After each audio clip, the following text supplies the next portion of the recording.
هنعمل بقى معاكم النهارده بقى فسيخ. بصوا انا ده ايه، رحت العبور امبارح انا ويوسف، جبناه من العبور. جبت كيلو 3 فسيخات اهم.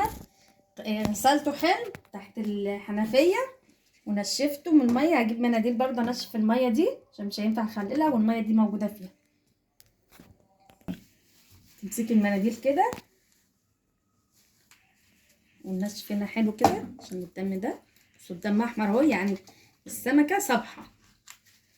وعلى فكره سوق العبور فيه كل حاجه، والحاجه هناك رخيصه وحلوه، اللي حابب يروح يشتري. انا نشفته حلو. هنمسك بقى ده، حاطه لكل فسيخيه 3 معالق ملح، معلقه شطه، ونص معلقه كركم. الكركم دوت ماده حافظه، مش حاجه للمخلل، يعني احنا بنحطه عشان تبقى ماده حافظه. هنحشي بقى هنا حلو كده،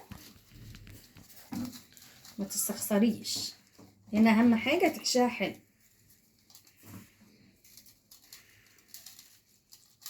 خليها كده حلو.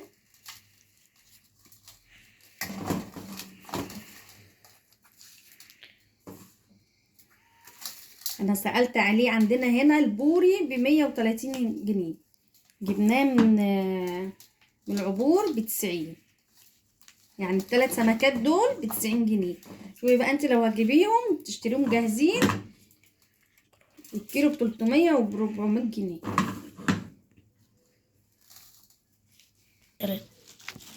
انا حطيته في الشنطه اهوت وغرقته بالملح زي ما انتم شايفينه كده من فوق وتحت وكله اهو. لفه بقى ايه، لفه كل لفه من الاخر. كل ما تكتميه كل ما هيبقى ايه، يستوي معاكي 10 ايام وهناكل منه. احنا صايمين طبعا، بنحب بقى الرنجه والفسيخ والسمك والحاجات دي. فانا قلت ايه، بدل ما اروح اشتريه، لا انا هعملهم في البيت وناكل كذا شنطه بقى كده.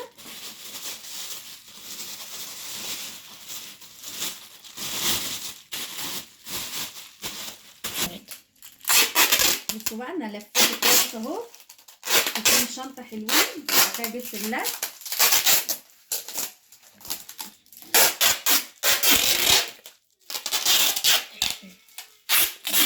تلف كده حلو كل الاتجاهات عشان يبقى ايه، مكتوم معاكي. بصوا بقى مكتوم ازاي اهو. نحطه بقى في البرطمان عشان هينزل، عشان لو حاجه نزلت يبقى ميه تنزل في قلب البرطمان.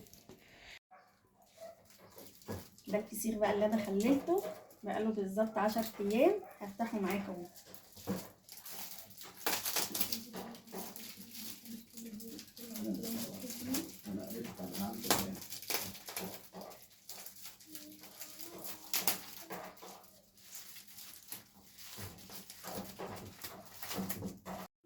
احنا كده طلعناه من الكفن بتاعه. اهم حاجه الاكياس تبقى كتيره وتلفوه باللزق. بصوا بقى اهو، الاول نمسكها نطريها كده، بعد كده ننضفها.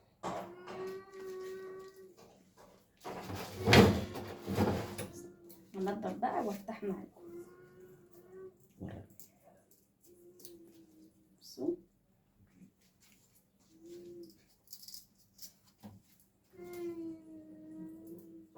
خلينا بقى ايه بقى، ملح خشن ومعلقه كركم. الكركم دوت مش ماده حافظه بس، وشويه شطه.